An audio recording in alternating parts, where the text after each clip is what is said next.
नमस्कार सर, बहुत-बहुत स्वागत है आपका। नमस्कार अंजू जी, बड़ी कृपा की आपने संवाद का अवसर दिया। जय हिंद, वंदे मातरम। 77वें गणतंत्र दिवस की हार्दिक शुभकामनाएं आपको और आपके सभी दर्शकों को। जय हिंद, वंदे मातरम। सर, आपको भी गणतंत्र दिवस की हार्दिक धन्यवाद। सर, आप ये सोचिए कि गणतंत्र दिवस से एक दिन पहले राजस्थान के नागौर में हजारों किलो अमोनियम नाइट्रेट बरामद होता है। सर, कितनी बड़ी साजिश थी अगर ये पकड़ा नहीं जाता गणतंत्र दिवस को लेकर। आप गलत कह रही हैं अंजू जी, बेचारे गरीब नौजवानों को आप तंग कर रही हैं। सुलेमान खान 50 साल का ये व्यक्ति है और ये 9,505 किलो अमोनियम नाइट्रेट ले जा रहा था। और इसकी अगर मारक क्षमता अगर आप देखें तो 1 किलो की जो है मारक क्षमता लगभग 0.7 डायनामाइट के बराबर होती है अगर से केमिकल निकल आए तो। जो कि आपको याद हो कि 10 नवंबर को जो दिल्ली लाल किले में ब्लास्ट हुआ था उसकी भी जड़ यही थी। अल फला यूनिवर्सिटी में अगर आप देखें वहां भी अमोनियम नाइट्रेट का इस्तेमाल हुआ था, भंडारण हुआ था। और उसके पहले ओक्लाहोमा ब्लास्ट जो अमेरिका में हुआ था वहां भी अमोनियम नाइट्रेट एक बहुत ही पसंदीदा और फेवरेट केमिकल है ये चरमपंथियों का। अपने में अमोनियम नाइट्रेट वही कहता है कि आपका डू इट योरसेल्फ, जो DIY जो इनका सिस्टम होता है कि जो चीज आसानी से मिल जाए उससे कैसे हम बना लें। अमोनियम नाइट्रेट यानी NH4NO3 इसको एक खाद में भी इस्तेमाल होता है और अपने में, लेकिन डीजल ये कोई और फ्यूल मिला देते हैं तो ये एक विस्फोटक बन के तैयार हो जाता है। और इसको अगर ये कहा जाता है कि ANFO और अमोनियम नाइट्रेट फ्यूल ऑयल, ये इसका फुल फॉर्म अगर हो जाएगा, इसकी एक्सप्लोजन विस्फोट की स्पीड जो है ये 14,000 किलोमीटर प्रति घंटा है। और जहां पर ये ब्लास्ट होता है वहां पर 50 फुट का ये गड्ढा कर देता है। जैसे आपने लाल किले के ब्लास्ट में देखा था, ये एक बहुत कम मात्रा में इस्तेमाल हुआ था लेकिन कितना भयानक विस्फोट हुआ था और कितनी मौतें उसमें हो गई थी। और उसके बाद जब कश्मीर में हुआ था उसी केमिकल का, तो आप देखें थाना पंचर में उसमें कितनी भयानक विस्फोट हुई थी, कितने हमारे पुलिसकर्मी मारे गए थे। तो ये तो इनका था। लेकिन अगर इसका परिदृश्य की आप अन्वेषण करें, आप ये देखिएगा कि ये 26 जनवरी के पूर्व संध्या में इसकी बरामदगी होती है। नागौर अत्यंत संवेदनशील जनपद है राजस्थान का। राजस्थान एक बॉर्डर स्टेट है और वहां पर इतनी बड़ी बरामदगी, ये तो आप समझिए कि पूरे देश में चौकसी थी कि गणतंत्र दिवस की पूर्व संध्या में चौकसी ऐसी बरती जाए कि परिंदा पर भी न मारे। मैं नागौर पुलिस को पूरी बहुत बहुत शुभकामनाएं और साधुवाद दूंगा कि उनके द्वारा एक बहुत सफल अभियान में सुलेमान खान को गिरफ्तार किया गया। और सुलेमान खान एक तरीके से उसने तो इतनी बात तो स्वीकार कर ली है कि वो दरअसल इसको जायज नाजायज माइनिंग वालों को देता था। मतलब ये तो कह ही रहा है कि विस्फोट के लिए देता था, जायज नाजायज माइनिंग के लिए। अब अगर जायज से नाजायज माइनिंग में आ गया, विस्फोट करा दिया, तो जितना अंतर नाखून में और मांस में है उतना ही अंतर यह है कि ये जाकर के किसी ऐसी जगह पर, भीड़ भाड़ वाले स्थान पर, ये चरमपंथी गतिविधियों में इस्तेमाल कर ले, इतना ही फर्क था। ये भंडारण नाजायज इल्लीगल, इसका ट्रांसपोर्ट इल्लीगल, इसके वैध पेपर का ना होना इल्लीगल, और इल्लीगल पर्पसेस के लिए माइनिंग कराना वो तो सरासर इल्लीगल है। अब तक की जानकारी में अंजू जी इसका आपराधिक इतिहास मालूम नहीं पड़ा है और अगर इसकी गहराई से छानबीन की जाए निश्चित इसका आपराधिक इतिहास निकल करके आएगा। संतोष इस बात का है कि NIA ने वहां पहुंच गई है और NIA जो है इससे पूछताछ करेगी। अन्य सेंट्रल एजेंसीज भी सुलेमान खान से पूछताछ करेंगी, क्योंकि ये अमोनियम नाइट्रेट अगर डीजल अन्य फ्यूल के साथ मिला दिया जाए, जैसा कि मैंने पहले बताया, इसकी मारक क्षमता बहुत ही घातक होती है। और केवल लाल किला 10 नवंबर ही नहीं, पिछले वर्ष केवल कश्मीर में जो विस्फोट हुआ था वो नहीं, बल्कि ओक्लाहोमा, ये अन्य तमाम ब्लास्ट ऐसे हैं जिसमें कि बॉल बेयरिंग, स्टील के टुकड़े, कांच और इस तरीके के मेटल के छर्रे वगैरह डाल दिए जाते हैं, जिससे कि मारक क्षमता कई गुना ज्यादा बढ़ जाती है। अब सुलेमान खान की जन्म कुंडली के ऊपर आ जाइए और बेहतरीन इन्वेस्टिगेशन ये होगा कि इनकी सोहबत, इनकी मेलजोल, पिछले 5 साल में ये किससे किससे मिले, क्या कभी पाकिस्तान बांग्लादेश गए या नहीं गए, इनके माली हालात क्या है, जरिया आमदनी क्या है, इनकी सोहबत क्या है और सोशल मीडिया के इनके हिस्ट्री क्या है। इन तमाम चीजों को जब खंगाला जाएगा, central agencies lie detector test आदि करेंगी, पॉलीग्राफ टेस्ट करेंगी, तो सारी चीजें सामने आ जाएंगी। लेकिन ये कोई इत्तेफाक नहीं है कि 26 जनवरी की पूर्व संध्या में 9,505 किलो अमोनियम नाइट्रेट लेकर के संवेदनशील स्थान पर बिना किसी कागजात के कोई साहब घूम रहे हैं। ये चीज एक सामान्य घटना नहीं है और इसका सफल अनावरण परम आवश्यक होगा। सर, ये अकेला तो हो ही नहीं सकता। इतने किलो, 9,550 किलोग्राम अमोनियम नाइट्रेट इसके पास आया कहां से सर? और 3,500 किलो इनके पास था जो अल्फला में यूनिवर्सिटी में डॉक्टर्स थे। और सर, अभी आपको याद होगा कि पंजाब में भी सरहिंद में एक धमाका रेल ट्रैक पर हुआ है। सटे हुए इलाके तो हैं, ये राज्य आपस में मिलते जुलते ही तो हैं। 4 आतंकवादी खालिस्तानी भी पकड़े हैं पंजाब पुलिस ने, उनके पास से तो कहा जा रहा है आरडीएक्स मिला है। तो सर, ये बड़े पैमाने पर इनका आपस में तालमेल रहा होगा। सबसे पहले तो हम ये सुलेमान खान का देख लें। आपकी जो परचेज और सेल ऑफ अमोनियम नाइट्रेट है, खरीद फरोख्त, इसके ऊपर पूरा नियंत्रण होता है और इसकी लेखा जोखा होता है। अल-फलाह में भी वहां चूक हो गई थी कि जो लेखा जोखा होना चाहिए था वो नहीं हुआ। मनमाने तरीके से इन जो चरमपंथी डॉक्टर थे, मैं डॉक्टर तो नहीं कहूंगा, चरमपंथी थे, जो टेररिस्ट थे, डॉक्टर की डिग्री पा चुके थे, उन्होंने भी धोखा दे करके इसको अमोनियम नाइट्रेट का भंडारण किया। इसी तरह से सुलेमान खान का अगर ये एग्जामिन किया जाए, इतनी ज्यादा अमोनियम नाइट्रेट एक व्यक्ति को मिलना, क्या आप जो हैं नवाब जूनागढ़ हैं या आप जो हैं बहावलपुर के नवाब हैं, इतनी अमोनियम नाइट्रेट तो आपकी जो खेती होती है खसरा खतौनी, ये किसान बही के आधार पर आपको दिया जाता है। तो मतलब आपके क्या हजारों एकड़ आपकी खेती है क्या जो इतना अमोनियम नाइट्रेट आपको अपने भंडारण कर लिया? अगर कर लिया है तो इसके बारे में आपको अब सफाई पुलिस इन्वेस्टिगेट करेगी, पता लगाएगी। अब आप आ जाइए पंजाब के विस्फोट के ऊपर। जी, फतेहगढ़ साहब के ऊपर ये बताते हैं कि सरहिंद के पास जो ब्लास्ट हुआ है वो डेडिकेटेड एक फ्रेट ट्रेन कॉरिडोर था, वहां पर हुआ। वहां पर भी आरडीएक्स के प्रमाण मिल चुके हैं और जो ब्लास्ट हुआ था 4-5 फीट जो है रेलवे ट्रैक उखड़ गया और ट्रेन इंजन ड्राइवर तक को भी चोटें आई हैं। अब लेकिन पुलिस ने शुरू में, नानक सिंह डीआईजी साहब कहते हैं कि साहब ये मामूली, अरे ब्लास्ट ट्रैक का कहीं मामूली हो सकता है? ट्रेन जहां 4-5 फुट जो है पटरी उखड़ जाए, इंजन ड्राइवर को चोटें आ जाए, आप कह रहे कि सामान्य सा ब्लास्ट था, हम एग्जामिन कर रहे हैं। वहां के जो राजनेता हैं बादल साहब और अमरिंदर सिंह साहब, वो कहते हैं कि साहब हमें बड़ा क्षोभ है, बड़ी चिंता है, लेकिन किसी ने एक शब्द ये नहीं कहा कि जिन्होंने किया है उनको सारे बाजार खींच करके उनके खिलाफ कार्रवाई की जाए, उनकी खाल खींच ली जाए। अरे कम से कम 2 शब्द उनके खंडन का भी तो कह देते। सर, उसकी जिम्मेदारी तो खालिस्तान जिंदाबाद फोर्स ने ले ही ली। अपने नाम से एक चिट्ठी भी डाली थी उसने कि हम ट्रेलर दिखा रहे हैं, हम तो बहुत बड़ी फिल्म दिखाने वाले हैं। और वो जो विदेश में बैठा है गुरपतवंत सिंह पन्नू, वो भी तो वीडियो जारी करके सर धमकियां दे रहा था, हम ये कर देंगे, हम वो कर देंगे। देखिए, गुरपतवंत सिंह पन्नी की बात तो सही है कि दिल्ली स्पेशल ब्रांच ने एक उनके खिलाफ मुकदमा लिख लिया है, संतोष का विषय है। और जो आपने बताया कि खालिस्तान जिंदाबाद फोर्स ने क्लेम किया है कि ये उनके द्वारा ब्लास्ट किया गया है, जो सरहिंद वाला है। और हमें आता है कि रणबीर सिंह जम्मू, शायद उसका नाम है, जिसने क्लेम किया, रणबीर सिंह जम्मू, तो उसने क्लेम किया है कि हमने क्या ट्रेलर दिखाया है, भी फ्रेट में दिखाया है, बाकी तो आगे आगे देखिए। लेकिन गुरपतवंत सिंह पन्नू हुए, आप ये देखिए रणबीर सिंह जम्मू हुए, और इस तरीके के जो तत्व हैं इनके ऊपर तो कार्रवाई खैर होगी तो होगी ही, लेकिन इस तरीके से डोजियर भी बढ़ेगा। पतवंत के ऊपर एफआईआर हो गई, ये अच्छी बात है। और जैसे जैसे मामला बढ़ेगा, और हम तो देखिए गैर कानूनी बातें करते नहीं हैं, लेकिन भारत के अगर ऐसे दुश्मन भी है पतवंत के, भारत के कुछ हितैषी भी हैं, कहीं ऐसा ना हो कि अननोन गनमैन का सिर घूम जाए दोबारा। अभी तो गुरपतवंत सिंह पन्नू बड़ी मुश्किल से जान बचा के आ रहे हैं, और अमेरिका और कनाडा हमारे ऊपर नाजायज और गलत सलत आरोप लगा रहे हैं। वो तो अब अननोन गनमैन जब आएंगे तो फिर उसकी उनकी देखी जाएगा, वो तो जो करेंगे वो तो हर आदमी को कंट्रोल तो भारत सरकार नहीं कर सकती है। अब वो कर रहे हैं तो वो उनके ऊपर है, लेकिन अगर हमेशा बराबर आप एक तरीके से कहीं कहते हैं कि साहब आप इस तारीख को ट्रैवल मत कीजिएगा, हम हवाई जहाज उड़ा देंगे। अभी आप कहते हैं कि फ्लैग, और आपने कोशिश यही कर लिया कि आपने कि तिरंगा नहीं हम फहराने देंगे, कोशिश में तो उन्होंने कोई कमी की नहीं।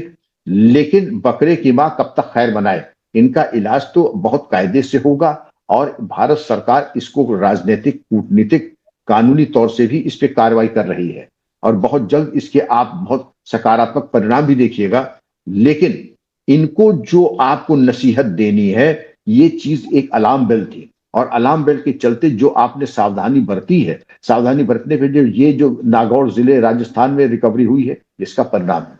और आपने क्या कहा था 26 जनवरी को 26-26 जो एक तरीके से कहा कि हम मनाने नहीं देंगे, तो मुंह की खा गए। और आपने जो सोचा था कि आपके मंसूबे पूरे होंगे, आप क्या समझते हैं कि बनाना रिपब्लिक है भारत? भारत ये जागा हुआ भारत है, और आपके आईएसआई के और आपके जैश ए मोहम्मद के प्लानिंग के ऊपर ये किसी तरीके की कामयाब नहीं होने देगा। ये कमर कस चुका भारत है और मुंहतोड़ जवाब देने के लिए तत्पर था, है और सदैव रहेगा। सर, ये बॉर्डर स्टेट्स जो है हमारी पाकिस्तान से लगती, चाहे राजस्थान हो, पंजाब हो, जी और जी। पंजाब में तो खालिस्तानी आतंकवाद लगभग खत्म हो चुका था। ये पिछले कुछ एक साल में ये फिर से सर उठा रहे हैं। सर, वो अमृतपाल सिंह याद कर लीजिए, कैसे 38 दिन तक पुलिस उसको पंजाब में ढूंढती रही थी, एमपी भी बना बैठा है। तो क्या वजह लगती है आपको ये फिर से जो खालिस्तानी एक्टिव नजर आ रहे हैं इनके स्लीपर सेल पंजाब में? अंजू जी, ये तो बिल्कुल जो K2 पॉलिसी आपकी जनरल जिया की थी कि कश्मीर और खालिस्तान को दोबारा उसमें आग सुलगाओ, तो करा तो कुछ नहीं पाए, जिया खुद ही मिट गए। अब उनके द्वारा ये जब जो फंडिंग की जा रही है, आईएसआई के पास अथाह पैसा है, और पैसा ऐसा नहीं कि उनकी कमाई का पैसा है, वो सब हराम का पैसा है। कैसे? ड्रग मनी, मानव तस्करी और जितने भी धंधे हो सकते हैं। अब वहां पर तो डिफेंस मिनिस्टर जा रहे थे पिज्जा हट का उद्घाटन करने। आपने सुना कभी कि किसी देश का रक्षा मंत्री पिज्जा हट का उद्घाटन करने जा रहा है? पढ़े फारसी बेचे तेल, और वो भी नकली पिज्जा हट निकला। पिज्जा हट का ये हमारा लेजिटिमेट आउटलेट ही नहीं है। तो जहां के डिफेंस मिनिस्टर का ये कंगाली का ये आलम है, तो वहां की एजेंसीज का क्या कहें? ड्रग तस्करी तुम करो, अफीम तुम बेचो, मानव तस्करी तुम कराओ, व्यभिचार और प्रोस्टिट्यूशन तुम करवाओ। ऐसा कौन सा गोरख धंधा है जो आईएसआई नहीं करता है? तो इनके लिए कोई रूल्स या लॉ माने नहीं रखता है। तो इनके द्वारा यहाँ पे कुछ करके अफीम की कमाई है, मानव तस्करी की कमाई है, या इस तरीके के जरिए इन्होंने कुछ लोगों को, चरमपंथियों को पैसा दे करके हमवार किया। लेकिन अंजू जी, ये कागज की कश्ती है, बड़ी जल्दी डूबती है। और अब आप देख रहे हैं कि जो हालात चल रहे हैं, जियो पोलिटिकल सिचुएशन जिस तरीके से, मैं कहता तो पहले 2-3 साल लगते थे, फिर ये हुआ कि साहब नहीं साल में, फिर हुआ 6 महीने में, अब तो हफ्तों में रोज जियो पोलिटिकल सिचुएशन बदल रही है। कभी ईरान की बात हो रही है, कभी पाकिस्तान की बात हो रही है, कभी बलूचिस्तान की बात हो रही है। लेकिन हो सकता है कि सुबह उठते उठते मालूम पड़ा कि यहाँ पे कहाँ क्या हो जाए, यही कोई प्रिडिक्ट नहीं कर सकता है। लेकिन इनकी जो माली हालत है, इसको कहते हैं ना, इनके पास इनकी माली हालत ऐसी है कि ये शायद $6 बिलियन इनके टोटल एसेट्स आज बचे हैं। $6 बिलियन, और $6 बिलियन में ये क्या निचोड़ेंगे और क्या पहनेंगे, ये चीज सोचने वाली है। इनकी ऐसी औकात नहीं है। तो चोर चोरी से जा सकता है, हेरा फेरी से नहीं जा सकता है। ये मान के चलिए कि पाकिस्तान का वजूद ही यही है, भारत और सनातन का विरोध। अगर सनातन भारत का विरोध नहीं, तो पाकिस्तान का वजूद उसी दिन खत्म हो जाएगा। और जो जितना हमें आपको गाली देगा, जितना हम जब कह रहे हैं, तो भारत और सनातन को, उतना ही पाकिस्तान में वो लोकप्रिय हो जाएगा। ये आपने देखा होगा। तो अब इसको लेके मुनीर ने भी, ये सबसे पहले जो पश्चिम बंगाल में बाबरी बनेगी, उसमें मुनीर आकर के, तो मुनीर को अगर मालूम है कि कब्र में अगर दफन होना है तो जरूर वो कोशिश करेगा। तो वहां दफन होने के लिए हम लोग तो किसी को मना नहीं करते हैं। जापान ने तो मना कर दिया कि शांत प्रियों को हम दफन यहां नहीं कर सकते हैं, हमें जमीन की बड़ी किल्लत है। इसलिए जो यहां मरता है शांति प्रिय, वो अपने मुल्क में जाके मादर वतन में जाकर के दफन हो। जापान में ये मुमकिन नहीं है कि कमाओ यहाँ, छाती पे मूंग दलो यहाँ और दफन हो यहाँ, ये होने वाला नहीं है। तो जहां से आए हो वहीं जाओ। क्योंकि आप जानती हैं, पहले सिर्फ कहते हैं दफन के नाम पे रहम दिल लोग हैं, दे देंगे जगह। उसके बाद मज़ारें बनेंगी, मज़ारों के बाद जो है वो छांगुर पैदा होंगे, छांगुर के बाद लव जिहाद शुरू होगा, फिर रेडिकलाइजेशन शुरू होगा। फिर एक आपने छोड़ा और उसके बाद मालूम पड़ा कि जैसे एक आपने सुना होगा, पहले मिरेकल चपाती चलती थी, एक चपाती अब बनाइए, उसके बाद सैकड़ों चपाती अपने आप पैदा हो जाती थी। तो ये सब चीजें उत्पन्न हुई। इसलिए इसके बारे में तो मुनीर वगैरह जो है, ये तो अपनी चंदू खाने के छोड़ दें। अभी तो $6 बिलियन पे कितना ऐट रहे हो। अभी तो अगर हमारे कहते हैं, हमारे कितने इंडस्ट्रीज ऐसे हैं जो 6 बिलियन, क्या मतलब, वो इस ऐसी जो तुम्हारी माली हालात है तुम्हें खरीद सकते हैं। लेकिन ठीक है, ठसक और गुरु नहीं दिखाएंगे तो करेंगे क्या फिर? जी।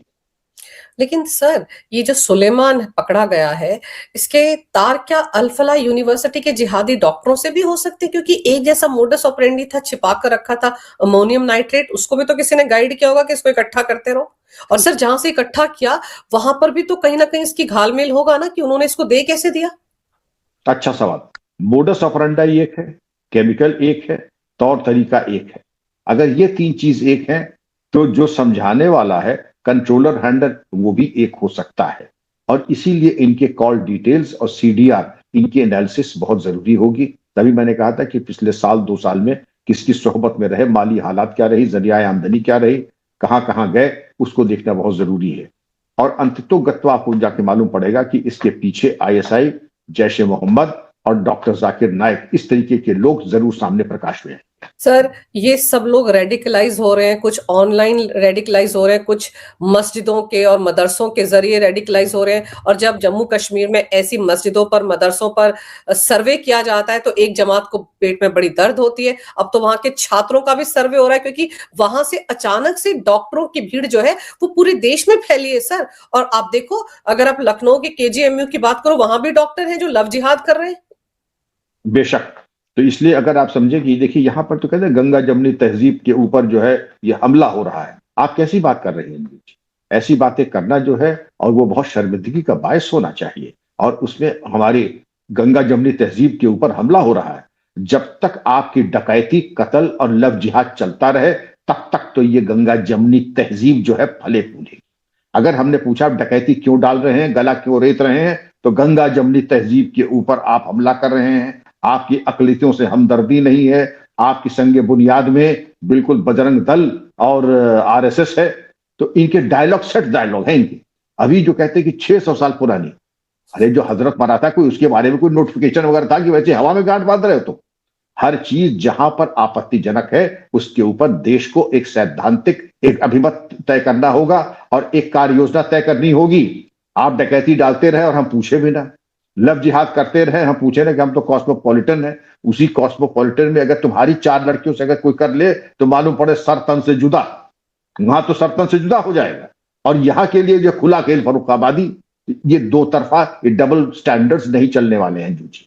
ये बिल्कुल सही है, जांच होनी चाहिए जिससे राष्ट्र को, समाज को खतरा है, वो कोई भी हो, मस्जिद हो, विद्यार्थी हो, धर्मार्थी हो या कोई भी हो, जांच तो होगी ही होगी। क्योंकि आप छाती पे मूंग डले और हम पूछे में छाती पे मूंग आप क्यों डल रहे हैं, वो जमाने चले गए श्रीमान जी। खलील खां जो फाकते उड़ाते थे वो जमाने चले गए, अब सबसे हिसाब लिया जाएगा। तैयार रहिए हिसाब किताब का। सर वो जो मौलाना अरशद मदनी है वो कह रहा है कि मुसलमानों को जलील मत करो, हमेशा ऐसा नहीं होता रहेगा, पूरी दुनिया बदल रही है, यहाँ भी बदलाव आएगा। वो तो देखिए अपने को रेलिवेंट रखने के लिए ये दोनों मदनी जो है एक दूसरे को पछाड़ने की कोशिश कर रहे हैं। इस तरीके के बयान नहीं देंगे। और यहां पर अगर जुल्म हो रहा तब तो ये आलम है कि तुम जहां चाहो मजार बना लो, तुम जहां चाहो जो है इस सड़कों में खून बह जाएगा। खून कहां से बह जाएगा भाई? आप जो है वही, इन लोगों ने भी यही कहा था कि ये हमारे मदारिस के ऊपर हमले हो रहे हैं, बुलडोजर एक तरफा चल रहा है।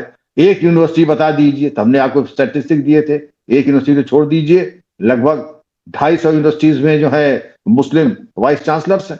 और आप कह रहे हैं कि एक बता दीजिए, हमारे आजम खां साहब, हमारे अल फला के ये फलाने कौन है, सिद्दीकी साहब। तो जितने तुम्हारे डकैत हैं उनको साहब कह करके तुम नवाज रहे हो, और उसके बाद कहते हैं कि जेल। भाई यूनिवर्सिटी बनाने का ये मतलब तो नहीं कि तुम डकैती भी डालो। डकैती तो जो भी हो तुम डालोगे तो जेल जाओगे, वो चाहे आईएएस हो, आईपीएस हो, वाइस चांसलर हो। लेकिन ये समझते हैं कि साहब जब तक पौ 12, जब तक बोहनी अच्छी चल रही है तब तक तो पूरा बाल इस्तेमाल करो।